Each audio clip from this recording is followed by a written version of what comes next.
initially AI, there was this big kind of jump scare that it was going to take everybody's jobs. The idea that we really like to project is that it's augmenting your business. It is not replacing people. When you're considering those 250 calls that you have your recruiters doing each on a weekly basis, and you're removing that from the top of the funnel because the agent's doing that for you, that means more submittals, more placements, more revenue, expanding your team. We still have to have humans in this process and in this industry, but this is something that in a smart way can be replaced that's ultimately going to generate more revenue and more efficiencies across the board.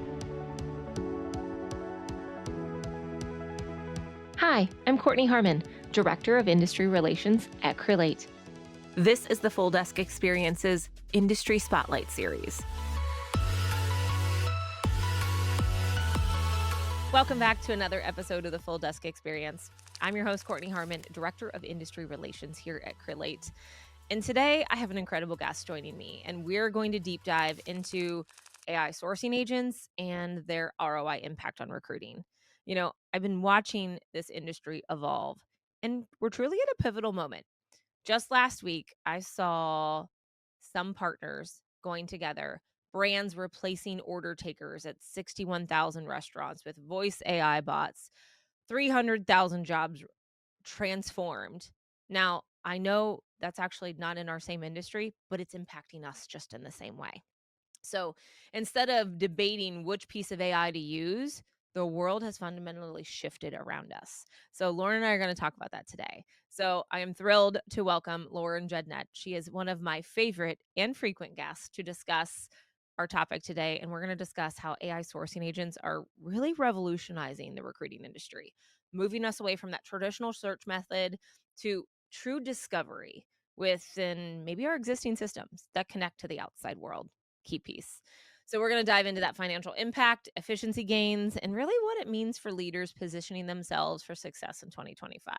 So Lauren, thank you so much for taking out of your busy schedule to sit with me for a small portion of time. So thank you. Of course, I'm happy to. Thank you. I'm excited. This is actually pieces and parts of your talk from NAPS, and you got to be on the webinar for Relate here a few weeks ago. There's some exciting things going on, and I'm excited to pick your brain about what you know and kind of apply it to our industry. Because let's face it, we both were in this industry, and it has changed drastically since we were there. Oh my gosh, I think about it all the time whenever I'm on with customers. I mean, I'm meeting with 5 to 10, talking to them at the very least of our customer base daily and thinking, I feel like what I did was so archaic at this point.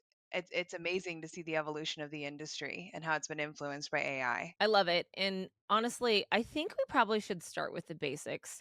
I think there's still confusion in our industry about what we're really talking about here. I just did a talk last week at Colorado Staffing Association, and I talked about AI agents, and people were like, huh?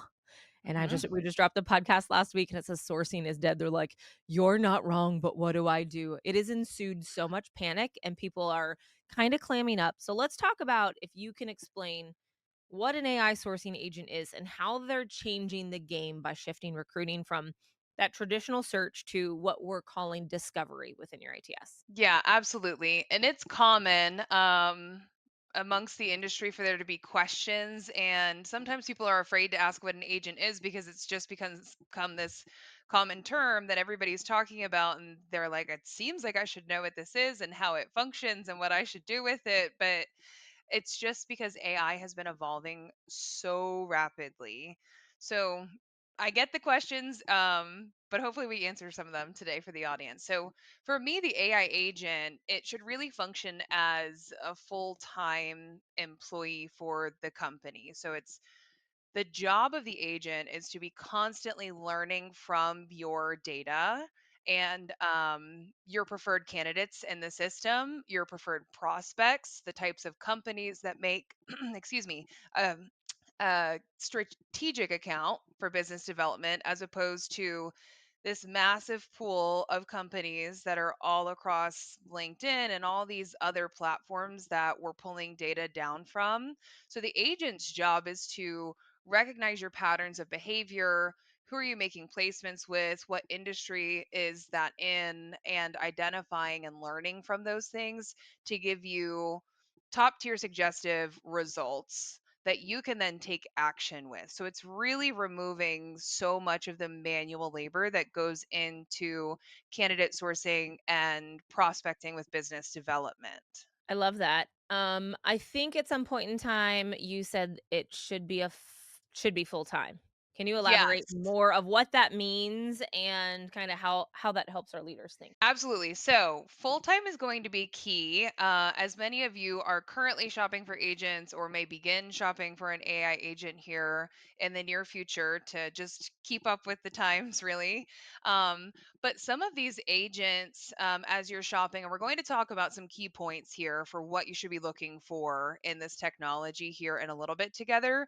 But some of them are credit based or they only function and are learning 8 hours a week or 40 hours a month, and you have to read the fine print. So whenever you are selecting your tech stack, your tools, you're supplementing, you really need an agent that's full time.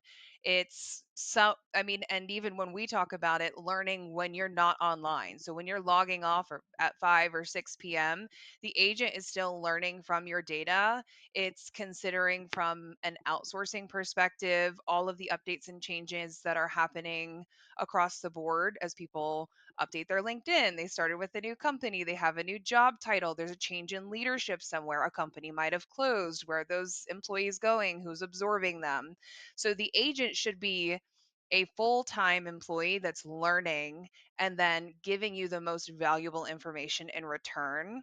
So we'll talk a little bit more about how often they should be working for you, but it really should be a full time employee concept because it's an investment. It is an investment, and I love that. Like, I know I've been on demos and other calls, and we probably are gonna get into this later, but we're talking about ROI is people are worried that AI is going to replace jobs, and, while I understand that, I almost think it's upskilling our entire base of who we are. Who wouldn't want something that's sourcing and working for you or discovering things 24 hours a day, 7 days a week? But then you upskill your sourcer to a recruiter and they're able to perform their job better because they understand the foundational awareness of that role to begin with much sooner, much earlier. So I look at it on a scale of let's upskill roles, not replace roles. And that's something I actually spoke about in naps as well. So we were talking, and initially AI, there was this big kind of jump scare that they were gonna it was gonna take everybody's jobs. Yep. And so the idea that we really like to project is that it's augmenting your business. It is Mhm. not replacing people. When you're considering those 250 calls that you have your recruiters doing each on a weekly basis, and you're removing that from the top of the funnel because the agent's doing that for you, that means more submittals, more placements, more revenue, expanding your team. We still have to have humans in this process and in this industry, but this is something that in a smart way can be replaced, that's ultimately going to generate more revenue and more efficiencies across the board. I've been saying this for months now, and the data really is backing it up. But I just did that podcast on the old way of sourcing is dead. If you're relying on methods from, I hate to say this, 2020 was COVID, and everybody remembers the struggle we had in 2020. But if you're still relying on the methods from 2020, heck, even 5 months ago, it's not cutting it anymore. And if teams are still doing that, they're falling behind. Now, here's what the numbers say: 61% of leaders cite sourcing as their top challenge. However, 37% of those people blame it on inefficient tools for their struggles. That was mind blowing to me. Yeah, But let's talk how AI technology is helping recruiters tap into that hidden talent with their existing database to tackle this issue head on. you're absolutely right. I think if this was 2020, and I've told you this before, the way that I was trained to recruit would be completely archaic at this point, and I probably wouldn't even have a job. I wouldn't know how to function if that was my go-to. But then I also think about just the past 6 to 12 months. I mean, last fall we were in Staffing World together, and the keynote speaker was phenomenal, but everybody was just talking about AI and the future of AI. And if we consider how evolved AI has, like how quickly it's evolved just since last fall, it hasn't even been a year.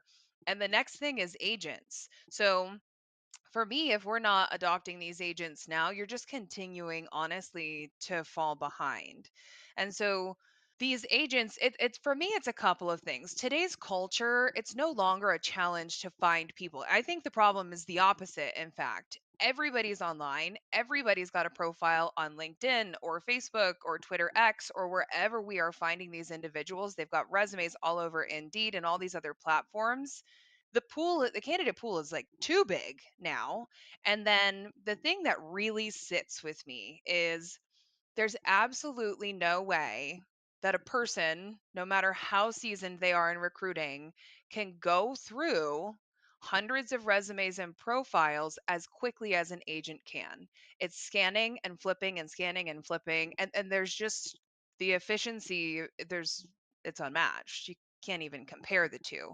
So for all of these teams that are adopting the agents and going through hundreds of resumes that much more quickly, and then proceeding with the humanized process of screening and interviewing and submitting and building the relationship, which is key and why we still have to be in the industry.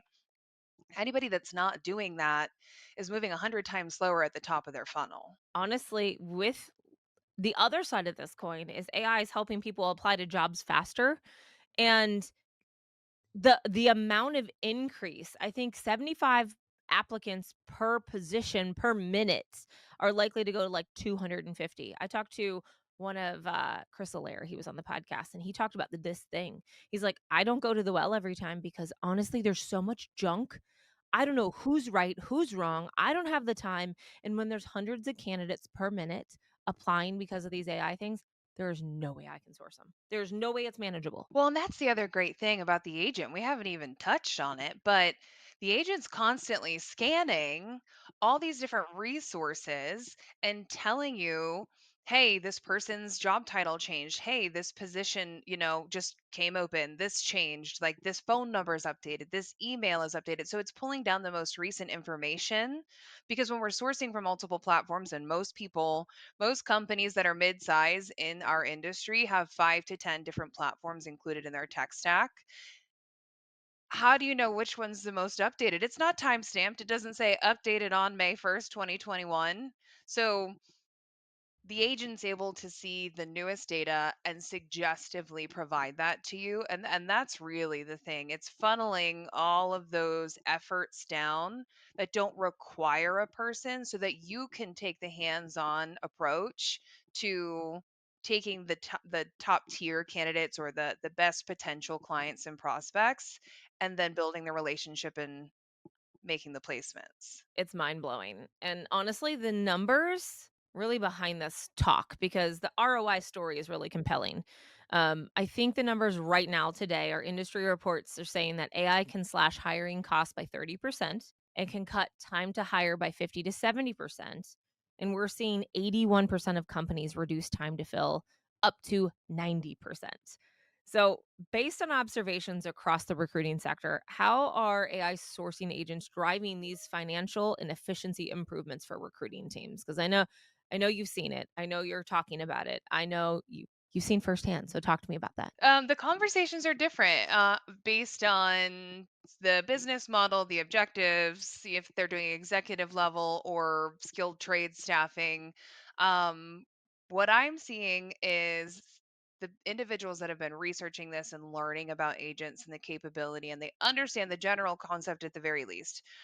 If they're looking to expand their team, so for one, they're not looking to hire a new BD person and then spend 6 weeks training them about the business and then another four on their tech stack and their platforms and then giving them a 3-month adoption period. They're looking at taking that salary that they were considering investing into expanding the team, and they're going to invest it into an agent. And then that agent can learn from Joe, who's the most productive, top performer, and learn what Joe's doing right and then funnel everything and continue to learn. And then Joe's going to be able to distribute those new clients down the funnel, and you can see the ripple effect from there. So that's one thing, is reimagining. We have this budget. What are we going to do with it? And I don't think the training time is talked about enough. I mean, the agents come ready to go. So you're eliminating all of those resources for training. I can tell you, I was the director of learning and development for an organization, and new franchise model for MRI, I was 12 weeks people were with me. 12 weeks. If it was a new hire, they were with me for a minimum of 3. They were on probation for a minimum of a month and a half. We were seeing what they were doing. Holy Moses, that is mind-blowing to how quickly they ramp up. And you're paying them their standard salary that whole time. And then I was training recruiters when I was with Aerotech, and we literally had the device that plugged into the desk phone so I could have two phones at the same time, and I had to listen in on all of their calls. And like, so then me as a producer, I'm away from my desk training them to run their desk, and you're eliminating all of that interruption into the efficiencies in your process. So that's one of the really big things is that's being considered, is reallocation of that salary to generate more revenue and then expand the team ultimately, but also the training time and expenses are being greatly cut down. So we ultimately, we're not looking to replace a team member. We're looking to invest at a lower cost into efficient AI tools and agent that is going to grow your business so that you can then hire and expand in a way that is going to better benefit your finances, your business model, and expansion. And Yeah. you might have had initial insights to say, "I'm gonna hire a sourcer before the end of the year," but now with these agents, you're like, "Okay, maybe you know what? I need more business development. I need more leads coming in." So you Mhm. might have just changed the trajectory of how your business is working, not necessarily who you're hiring. Just allocate funds differently. Reimagine. I'm gonna use your word, reimagine. That's a big thing too. A lot of people get caught up with the term sourcing, replacing a sourcer, or sourcing. And for me, and what I've experienced is that really leans more towards the candidate side of things. And so I know here at Crelate, we're leaning into discovery. So we're discovering strategic accounts. We're discovering who the key player is there that's going to be the decision maker much more quickly, make those connections. Um, and then as well, obviously, the candidate side of things, but across the board. Now I'm gonna ask you a question we didn't talk about. Are you ready? I'm ready. I know you would be. Um, do We'll you see, we'll think find out. Do you think that gap, the gap between those that are using AI and not using AI, do you think that is getting, and this is what I'm assuming, but I want to see from your end. You talk to 5 to 10 offices every single day. Do you think that gap is getting bigger and bigger the further we get along for those that aren't adopting? I truly do. I was actually thinking about this morning whenever I was just kind of going through what we were going to be talking about today, and it really came to me because it's an excellent point. I see a glaring difference with those that have already invested in AI strategically, and the growth that they're seeing and the number of jobs. Like, I get on the calls for the consults with them, and the narrative is always, we're drowning, like we have so many open jobs and we have so many candidates, and we've got to bring more resources on. And it's always the teams that have already begun using AI, and take your pick of the tools that are out there. Some are becoming more popular and advancing just as quickly as others. So that this actually brings another point, Courtney, that I talked about at NAPS. So I think it's critical when owners are considering their tech stack and they're choosing and they're interviewing across the board to also take a look at, is the ATS, CRM, is Crelate, or whoever you're looking at, are they expanding and working to keep up with the technology at the same pace that I'm looking for my business to grow? And if that is the gap, if, hey, this ATS looks really good or this AI tool looks really good, but how many updates have they done in the past 6 to 12 months? How many webinars have they done? Are they invested in the industry outside of their box? Are they looking at, the positives that other people are, the positive impacts that other tech stacks are having, and then making moves in the right direction? So sometimes it comes down to these tech stacks because I do the migrations, right? I always ask, why'd you come to Crelate? Well, they really just didn't make any updates in the last 2 years. And so we were falling behind. And it's so common that some tech is not advancing as quickly as others. So you need to find partners that you're aligned with so you can grow together. I love that. And talk about efficiency at its finest right there. And honestly, what I think you also said, I'm going to read between the lines and put some words in your mouth. So smack me if you think it's wrong. Um, there's a cost to inaction here. You're already seeing the benefit of people using AI. And I'm having conversations with people saying, well, I'm evaluating, I'm looking, but I'm down 40% this year. That's the cost of inaction almost. And then for me, it seems like a rabbit hole because some of these people that I see that are not investing, it's inevitable within 6 to 12 months, they are requesting to reduce their user licenses. And then they have less people working for them, less placements are occurring, revenue just continues to reduce. And it's unfortunate, but that's why we're trying to get the good word out. Yeah. You got to Talk be about a proactive. domino effect that you don't want to be a part of. Absolutely. And I hate to see it. I mean, we love our entire customer base. But it's a requirement. And if you are not an individual, you're an owner, but you're like, hey, and I talk to people like this often. They're like, hey, I just am not really good with technology. My team does it. Or what? Listen to your team. If they need more, it's an appropriate investment. And if it's intimidating, hire somebody or contract somebody out that has experience with the industry and can help you to consider AI and Power BI and open APIs and all of the things that everybody that's excelling is leveraging. All the eyes. You're literally talking about that shift, that fundamental shift. It's happening in our industry. AI agents are drastically, we talked about reducing time to hire, cutting recruitment cost. Uh, we're talking about sourcing here, but it can apply to the board, reducing ROI. What's fascinating is that 83% of professionals report that AI enhances their capabilities rather than replacing them. We're not looking at transforming where AI will shift 85 million jobs, but create 97 million new ones by 2020, the end of 2025.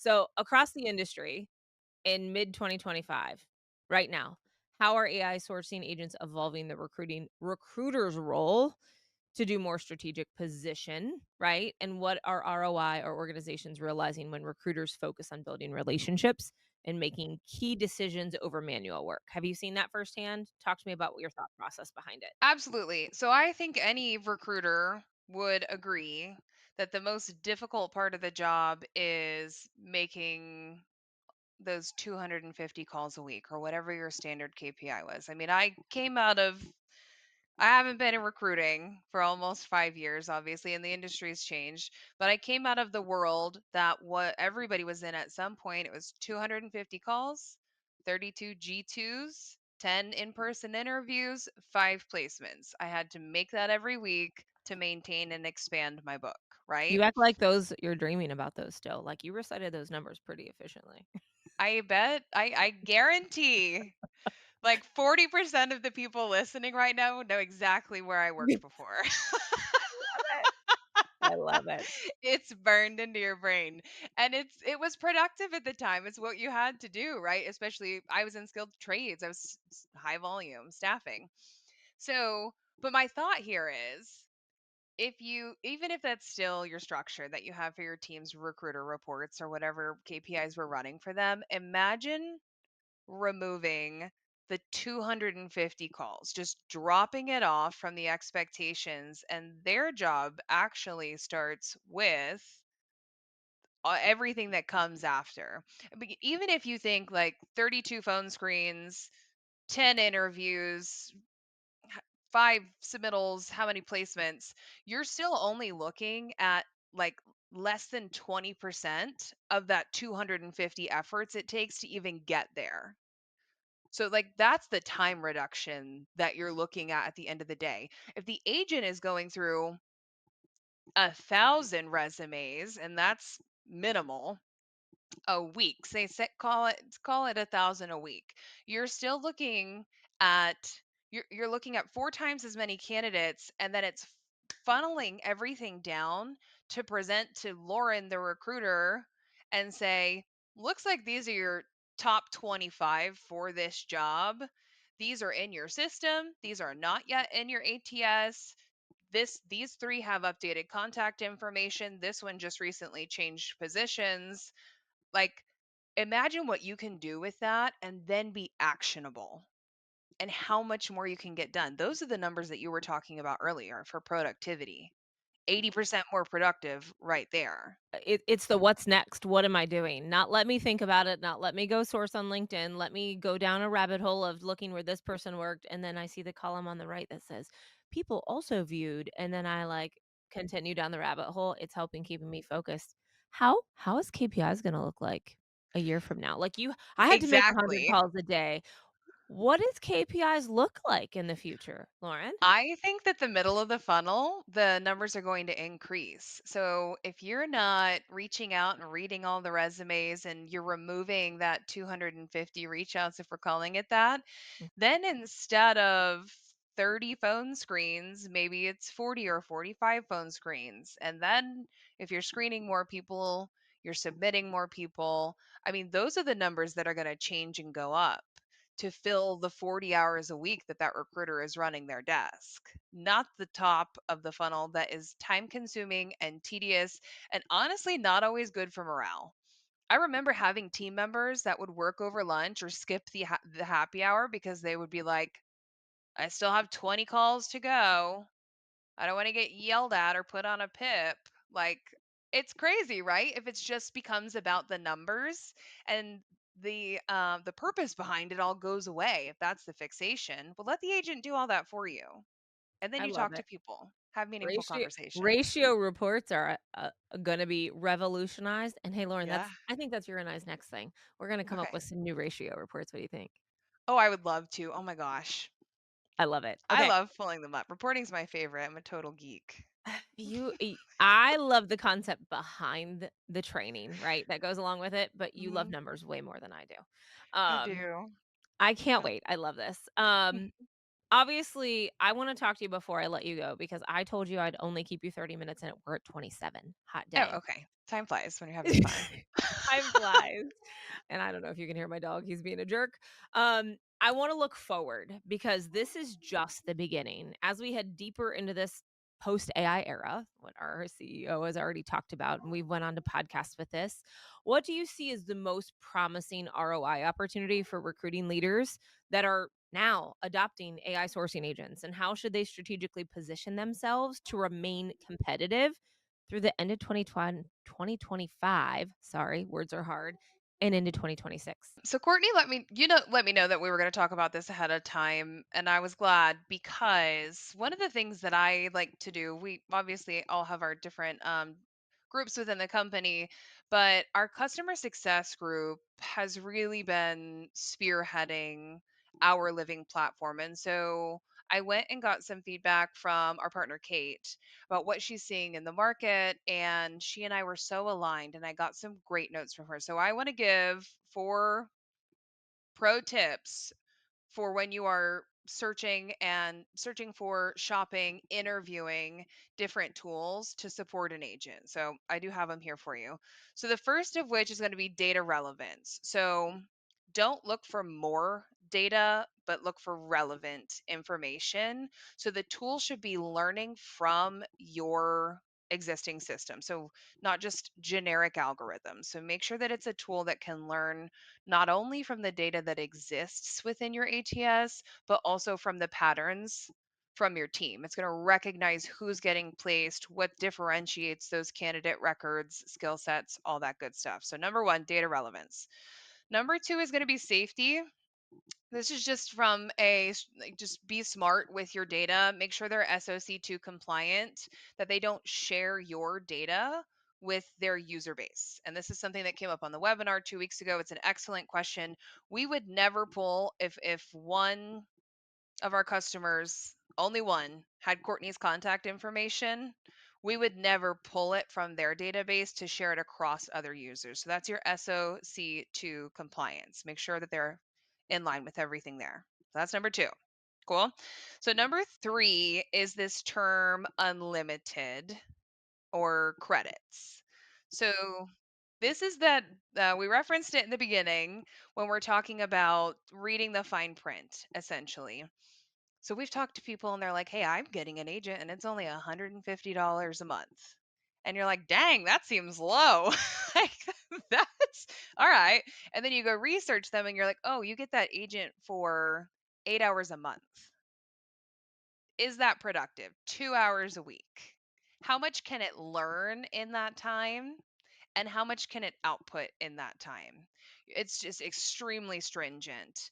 So when you're considering credits or this term unlimited, always ask, is it going to be a full-time employee? Is it going to be constantly learning when I'm online, when I'm offline? Is it going to learn and be constantly working? So keep an eye out for unlimited and read your fine print. And then the fourth is going to be real people. So something that we take a lot of pride in is you're always going to have a real person to talk to at Crelate, whether it's the support team or a product consultant. So make sure that they have actual support staff and engineers that you can speak to if something goes wrong. It's inevitable. Technology, like we all know, like, oh, great, technology's great, isn't it? Right? That's the saying. Something can always go wrong. So just make sure there's real people you're working with, and ask about the different support teams that are available to you once you do purchase and sign. So those would be my four. And honestly, it's good to think about because if we're talking about ROI impact and that agent's only working for you 2 hours a week, what kind of impact is that going to have to your bottom line? I mean, if you really think about it, 8 hours, and you're talking an average of 40-hour work weeks, 4 weeks in a month. That's nothing at the end of the day. You're really not getting the bang for your buck, like what's like 6% or something like that of the time it's actually working for you. So if you're going to make the investment, make one that actually meets your needs, so that you don't get stuck in a contract for 3 years with something that isn't doing the job. This was good. I love this. Thank you for joining me today.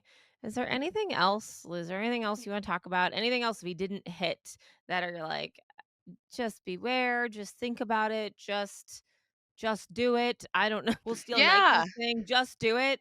Any last words of advice? Because every single conversation I have, it's overwhelmed with people.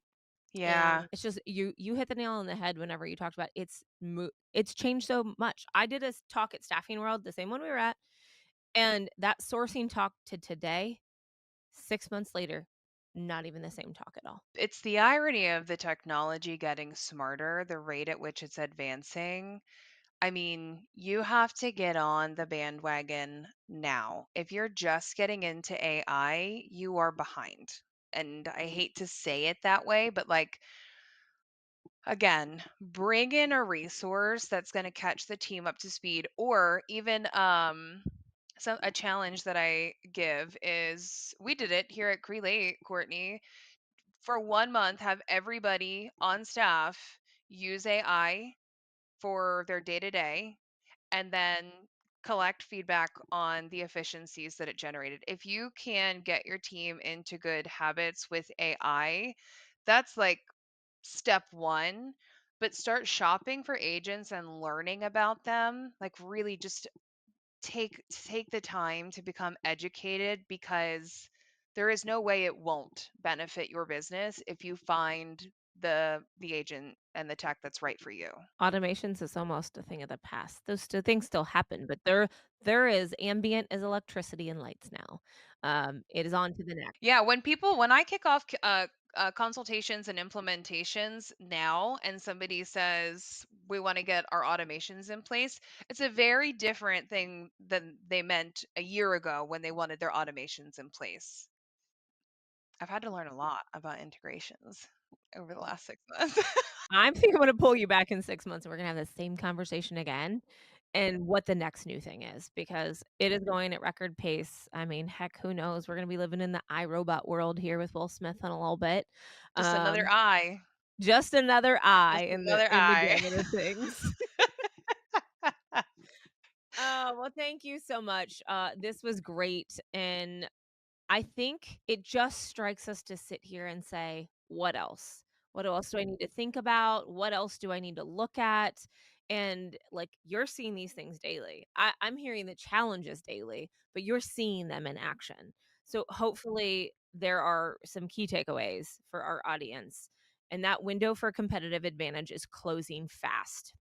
So, if you're not one of those organizations that are implementing AI sourcing agents now, you need to do so, and I don't normally do this, Lauren, but I think you need to take a look at Creates. Do you disagree? I do I not I don't normally talk agree. our product at all, but what I have seen and how good this is and what we're hearing from our clients and our customers and what you've seen, I Mhm. think the first step is taking a look. So we will put the link in our show notes if you're interested in purchasing an agent or adding it onto your Crelate or seeing if it's time for you to switch a system to a system that is actually growing and investing and not staying stagnant like you were talking about. Yeah, if you're already a Crelate customer, everybody knows how I feel about consolidating your tech stack. Yay. So, No soapboxes. It's okay. We're all on them. all right, all right. I love it. Well, Lauren, thank you again for all of your time, and hopefully our listeners got something out of this, and hopefully they're eager to learn more. So until next time, have an amazing day, and yeah, connect with Lauren too. We're gonna put her information in the show notes as well. Have a wonderful Thanks for day. having me. Bye.